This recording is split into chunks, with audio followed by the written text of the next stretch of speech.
Now, the two Koreas are holding their fifth round of high-level talks of the year today at the truce village of Panmunjeom. The talks are to check on how well South and North Korea are implementing their September summit agreement dubbed the Pyeongyang Joint Declaration, and to rubber stamp schedules for follow-up talks in various different fields. For more, let's connect to our Unification Ministry correspondent Oh Jung-hee, who's standing by the Office of Inter-Korean Dialogue. So, Jung-hee, do we know if these talks have started yet?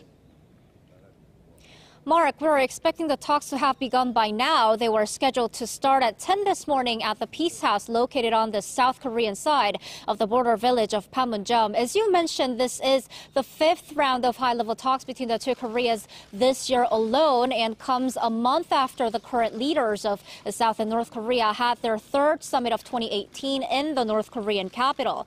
South and North Korea are both sending 5-member delegations, with Seoul's Unification Minister Jo Myung-kyun and Lee Sun-kwon, the head of Pyongyang's reunification committee, leading each of them.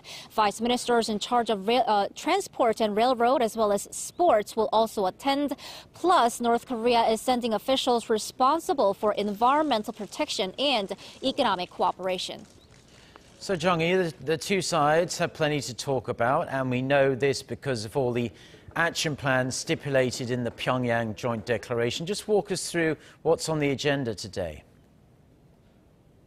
Well, Mark, it seems the two sides will focus much of their attention on their railway and road connection plans. I mean, when Seoul's Unification Minister visited Pyongyang earlier this month, he specifically pointed to rescheduling and beginning joint railway inspections as the most imminent issue to be dealt with.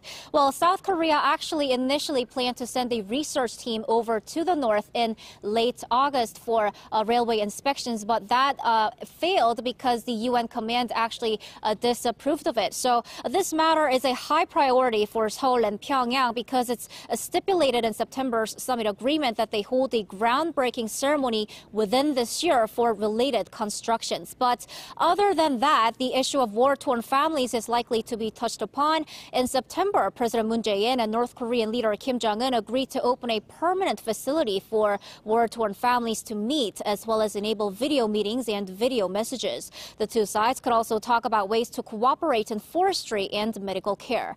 Both the vice sports ministers of the two sides are also taking part in today's talks. That could mean Seoul and Pyongyang kickstart discussions on forming joint teams for future international sports events, including the 2020 Summer Olympics, and launching a joint bid to host the 2032 Summer Olympics. A concert by North Korea's art troupe could also be on the table as they're visiting Seoul this month as a reciprocal visit following a performance by South Korean artists earlier this year. Well, Mark, after today's discussions, we could see some specific dates set for other types of inter-Korean talks. Those could be the Red Cross talks or follow-up discussions for railways, roads, forestry, and even the newly added medical care field, as the two Koreas had such talks in late June and early July. Back to you, Mark.